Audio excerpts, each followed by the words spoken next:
in a way, the challenge, I think, was to try to marry that sort of, I guess nostalgia, for lack of a better word, with actually, an eye towards the present. That you never want to make a museum piece. You want to kind of, ultimately, or at least we, with this movie, wanted to tell a story that was current and that was about people you could relate to today.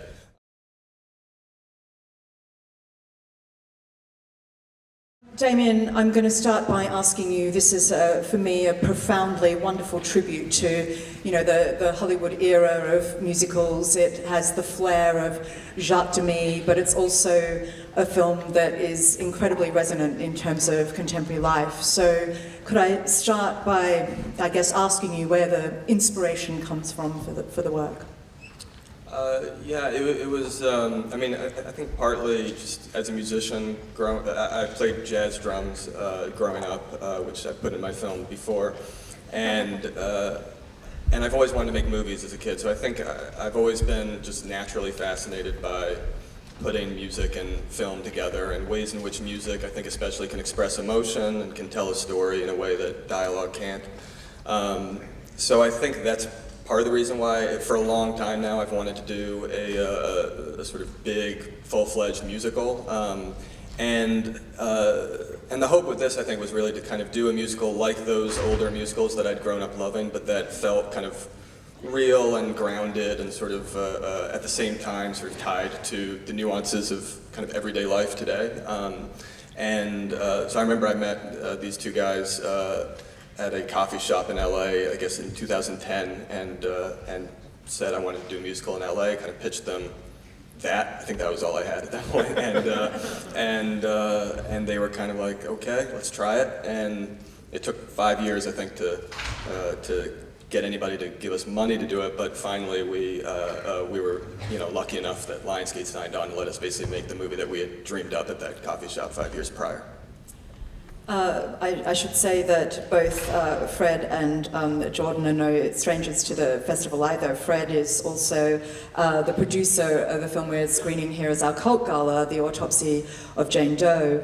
And of course Jordan has had previous films here, such as The Kids Are All Right, and indeed in competition a few years back, The Keeping Room. So can I ask the two of you to maybe elaborate a little more on, Damien rocks up and says he wants to do a musical in LA. What happens after that?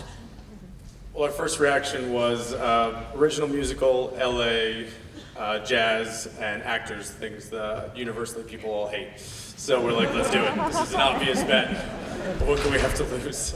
But Damien's passion, his encyclopedic knowledge of musicals and cinema, and his ambition to make something both that pays homage to the movies we love, but also advances it and takes it a step further, was so kind of inspiring. And also, in a way, the impossibility of it liberated us to just sort of dream big. And as three East Coasters who moved to LA and sort of fell in love with the city, the way in which hopefully the movie recreates, we felt, let's start with all the cliches of traffic and no seasons and insular people with big dreams. And hopefully we can trick all of you Brits and Europeans to fall in love with LA and come visit. So it was in the current climate, that might not be hard. Yes, let's Brexit to Los Angeles. But it's the movie really mirrors the journey that we had, which was sort of three young kids who didn't really believe we could do it. And it's surreal even now seeing it on screen. It definitely is a dream come true. And Jordan, maybe you can tell us a little something about how it got, I guess, from the screenplay to the screen. The cast here is just extraordinary. I mean, the sort of charisma that's so required to bring this film to screen. How did you get to that point of? It was a long journey, as Damien said. We met nearly 6 years ago. And we kind of developed it for a while, and Damien then took Whiplash out, which both Fred and I actually passed on, so there you go. But we had this one, so it's fine. After the success of Whiplash, we had been developing this. We had the package with the music and the script, and we then took that out in the wake of Whiplash, and there were a lot more doors that were open to us. But then throughout the process, eventually Emma and Ryan came to the movie, and that was really the last big key that kind of opened everything for us. Because in these processes you have any number of configurations of cast, but then when Emma and Ryan kind of signed on, that chemistry and like what we knew they would bring to the table just really kind of opened up the whole film for us, and also just opened up our ability to make it in this way. So, it was just kind of sticking with it, perseverance, dreaming big, much as the movie. The journey of the movie is the journey of the movie, Can I ask you, Damien, to, I guess, talk about, you've reunited here with Justin Hurwitz, who did the music for Whiplash, and also Tom Cross, the editor, both of whom are obviously key collaborators for you. Could you talk about your process of working together, and of course, the magnificent work of the Wascos here too, as production designer and costume? Yeah, it was, it was just kind of, so first off with Justin and Tom, as you say, those are people I've worked with a lot before, so there's a shorthand. Justin was part of the process at the very, very outset. As soon as we were starting to kind of hash out ideas, as soon as I was writing the script, he was writing melodies to go with it. So the songs, the score, all were kind of written and composed and orchestrated in tandem with the script. And then Tom, Tom was sort of obviously the whole kind of latter part of the process. But it was funny because during most of editing, I'd be in one room with Tom, and Justin would literally be next door. And so there was the great thing was there was no temp score. It was just, we would kind of do a scene, give it off to Justin. An hour later, he'd kind of send it, or maybe more than an hour later, but we would ask for it an hour later, and then, wait a bit, we'd get the scene back with score. And it was this back and forth process, much as the writing of the script was. So it was this constant dialogue. And that extended to the Wascos and to Mary Zoffreys, who did the costumes, and Lena Sangren, our DP, everyone in the crew. It was just, we were really lucky that, not just that they're brilliant individuals in their own right, but that everyone was kind of rolled up their sleeves to be part of a real collective, for lack of a better word. And even during prep, we were all kind of together in a bunch of warehouses we'd rented out just so we could all physically be next to each other. I really believe in the importance of that, so you can really have ideas flowing in real time. That was, I think, part of one of the biggest joys of making it. It's also a testament to your, I'll toot your horn a little bit, but that's testament to your vision for this. Damien is, has a really incredibly singular vision, but also is probably the most collaborative filmmaker that I've ever worked with, and it's a really amazing thing to sort of have that yin and yang, and it really fosters that sense of kind of community and collaboration, and the ability for all of these incredible individuals who are out to the table to do their best work, because there's a real openness to those ideas, even though it's all serving this very singular, very confident idea. So, kudos to you on that too. Love you too, Jordan. Can I ask you, Damien, about the writing as well? Because here we have, a really exquisite story that is about sometimes the way that chasing the dream actually ends up taking you away from the dream.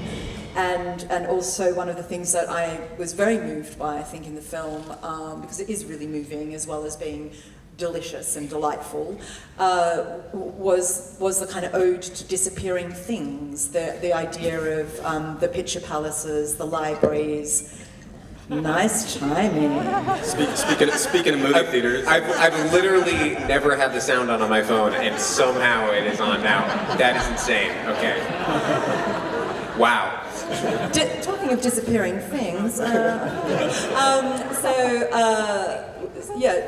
this kind of ode to picture palaces, to libraries, and obviously to jazz. And I wondered if you could elaborate a little bit on, that approach. Yeah, I think in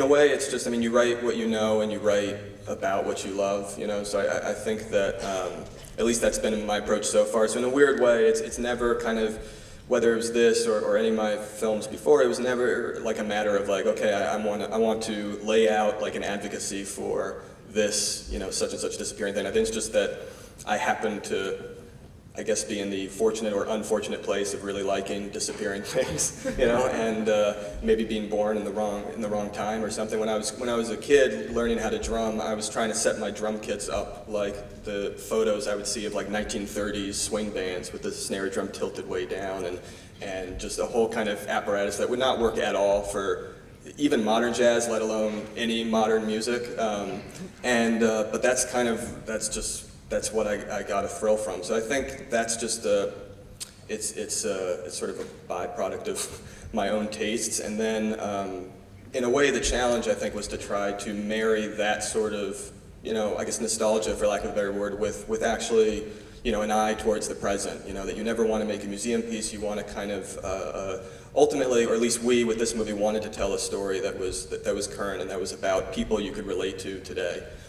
People going through, in many ways, stuff that I went through and that these guys went through in LA, just being kind of artists, hustlers, whatever, trying to bang on doors, trying to make it, trying to make stuff.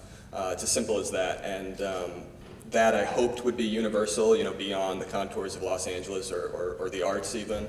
But it was about marrying those two things, marrying the kind of older things I loved with the sort of fresh, new experiences that I was kind of living at the moment. I'm interested in, you've talked about how collaborative the process is, and there's such a love of cinema that's really so palpable in the film. Do you take your team to see movies? Are there particular films that you kind of put them down in front of in the process? Yeah, in a way, it's almost like the excuse to make a movie like that is to be able to do that, because it becomes. Yeah, as I said, it becomes a conversation about what you love, and so as a crew, the crew, the cast, all of us would watch. We'd have kind of like weekly movie screenings during prep, and many of which are probably obvious from the movie. Definitely any of the Jacques Demy musicals from the 60s, a lot of the sort of classic MGM benchmarks, especially the Technicolor ones, and I think, and then more modern sort of representations of Los Angeles. And it was always trying to find like a through line, trying to, even when if we weren't looking at those movies, we were looking at, actual locations in Los Angeles. Location scouting was one of my favorite things in this movie, because I had lived in the city for a while by that point, but realized I didn't really know it at all. Because there was such a process of discovery through scouting and through trying to find things that maybe normally would not be put in a musical or in a kind of love letter to a city, but try to find those things, whether it's just like a kind of dilapidated street alley or a freeway ramp or what have you, and make those somehow magical. That was even more inspiring to me than making Griffith, Observatory magical. The job's kind of done for you there, but it's fun to take stuff that maybe doesn't lend itself easily to that and try to give it that treatment. Well, I'm anticipating that the question that the audience most want me to ask is, what is going to bring you back here in 2 years' time? Yeah. 2 years. Why so long? Well, that seems to be It's a little pressure. I'm not sure. I think it won't be music related. I think I'm like musiced out for a moment. That's all I know. Well, we're very, very thrilled to have you here this evening, and congratulations on an extraordinary film. Thank you so much. Thank you so much.